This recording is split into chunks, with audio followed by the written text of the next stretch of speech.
श्री स्वामी समर्थ मैत्रिणींनो, तर चला डायरेक्ट व्हिडिओला सुरुवात करते। उद्या आहे वटपौर्णिमा आणि वटपौर्णिमेचेच काही उपाय मी या ठिकाणी घेऊन आलेले आहे।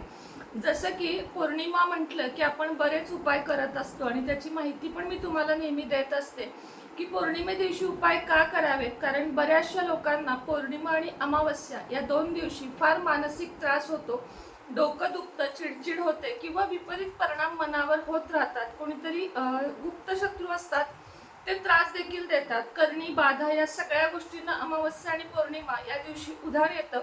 तसं तर आपण स्वामी भक्त, दत्त भक्त या गोष्टींना जास्त हे देत नाही, पण तरीही काही लोकांना ह्याचा खूप त्रास होतो आणि प्रत्येकालाच वाटतं की माझं घर हे सगळ्या निगेटिव्हिटी पासून दूर असावं आणि म्हणूनच पौर्णिमेला काही उपाय आपल्याला करायचे आहेत। सगळ्यात पहिल्यांदा उद्या पौर्णिमेला केस धुवू नयेत, शक्यतो धुवू नयेत। म्हणजे असं नाही की नाहीच धुतले पाहिजेत किंवा धुतले तर काही नुकसान होईल असं बिलकुल नाहीये, पण शक्यतो केस धुण्याचे टाळा। आज धुवून घ्या, संध्याकाळच्या आत धुवून घ्या।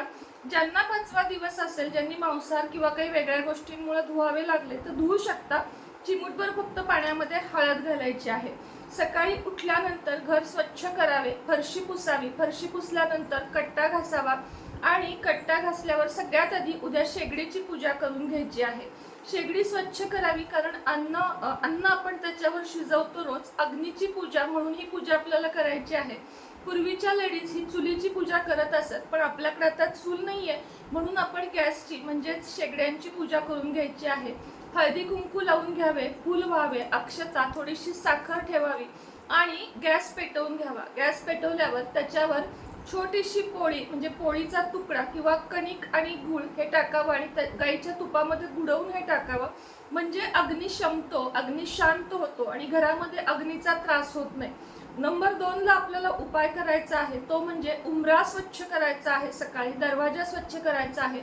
उंबऱ्यावर हळदीचे लेपन किंवा हळद लावून, हळदी कुंकू लावून उंबऱ्याची पूजा, दिवा, उदबत्ती करून घ्यायचा आहे आणि उंबऱ्यावर बरोबर मधोमध एका पणतीमध्ये कापूर ठेवायचा आहे। कापुरावर 2 लवंग, 2 वेलची आणि 2 दालचिनीचे तुकडे, पिवळी मोहरी या 4 वस्तू एकत्र घेऊन आपल्याला उंबऱ्यावर सकाळी सकाळी आणि संध्याकाळी जाळायच्या आहेत। दरवाजा स्वच्छ करून त्याच्यावर देखील हळदीने शुभ आणि लाभ हे आपल्याला लिहून घ्यायचे आहे।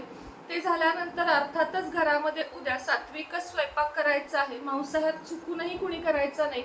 वटपौर्णिमेचा व्रत असू दे नसू दे, उपवास असू दे नसू दे, उद्याच्या दिवशी मांसाहार, नॉनव्हेज सगळं पूर्णपणे टाळायचं आहे आणि घरामध्ये छान स्वयंपाक करायचा आहे। पुरणपोळी असेल तरी चांगलं, नसेल तरी चांगला स्वयंपाक करा आणि देवाची पूजा करून सगळ्या देवांना उद्या पाणी, पंचामृत, पुन्हा पाणी असा विधिवत छान पूजा करून घ्या। फुलं वाहा, फुलं वाहिल्यानंतर धूप, उदबत्ती हे सगळं करायचं आहे। पौर्णिमेच्या सेवा कोणत्या करायच्या ते सांगते। श्री सूक्त म्हणायचं आहे, व्यंकटेश स्तोत्र म्हणायचं आहे, विष्णू सहस्त्रनाम, त्यानंतर सारामृत, पूर्ण सारामृत जमलं तर खूप चांगलं, अन्यथा 3 किंवा 7 अध्याय आणि त्यानंतर श्री स्वामी समर्थ जपाची 1 माळ, ओम नमो भगवते वासुदेवाय आणि ओम श्री महालक्ष्मी नमः या मंत्राचा जप करायचा आहे। हनुमान चालीसाचे 7 वेळा पठण करायचे आहे। हनुमान चालीसा म्हणून झाल्यानंतर किंवा त्याच्या आधी श्रीराम जय राम जय जय राम शक्यतो आधीच, कारण राम नाम घेतल्याशिवाय हनुमान चालीसा कधीही सिद्ध होत नाही। म्हणून 1 माळ किंवा 11 वेळा श्रीराम जय जय राम केल्यानंतर हनुमान चालीसाचे पठण करावे। त्यानंतर उदबत्त्या लावून 3 उदबत्त्या लावून राम रक्षाचे पठण करावं आणि हा जो अंगारा आहे तो सगळ्यांना लावून घ्यावा। संध्याकाळी 7 वाजता कर्पूर होम घरामध्ये करावा। कर्पूर होम करताना एका नारळावर शेंडीसहित, पाण्यासहित नारळ असावा, त्याच्यावर 1 कापराची वडी ठेवत संपूर्ण घरभर घंटा वाजवत फिरवावं आणि त्यानंतर हा नारळ एका कपड्यामध्ये बांधून शांत गार झाल्यानंतर बाजूला ठेवून द्यावा। प्रत्येक पौर्णिमेला असं 3-4 वेळा आपण हा वापरू शकतो आणि प्रत्येक शनिवारी सुद्धा कर्पूर होम घरामध्ये केलेला अतिशय चांगला मानला जातो। आता एक छोटासा होम आपल्याला घरात करायचा आहे, त्याची पण माहिती देते।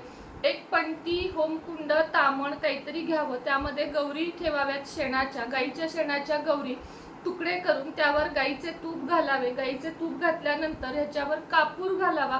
कापूर प्रज्वलित करून पिवळी मोहरी, दालचिनी, लवंगा आणि 2 वेलदोडे, 2-2च सगळं घालायचं आहे। पिवळी मोहरी थोडीशी घालून घ्यायची आहे। यामध्येच थोडंसं दूध किंवा गूळ आणि पोळीचा तुकडा, जसं मी सकाळी सांगितलं, हे घालून छोटासा हवन करायचा आहे. तुमच्याकडे असतील तर कमळगट्ट्याचे 5 मणी 5 वेळा श्रीसूक्त म्हणत या होम मध्ये टाकायचे आहेत. ह्याच्यामुळे लक्ष्मी प्राप्तीचे मार्ग मोकळे होऊन कर्जातून मुक्तता मिळते. पौर्णिमा, वटपौर्णिमा आहे, त्याची सगळी माहिती व्हिडिओमध्ये दिलेली आहे.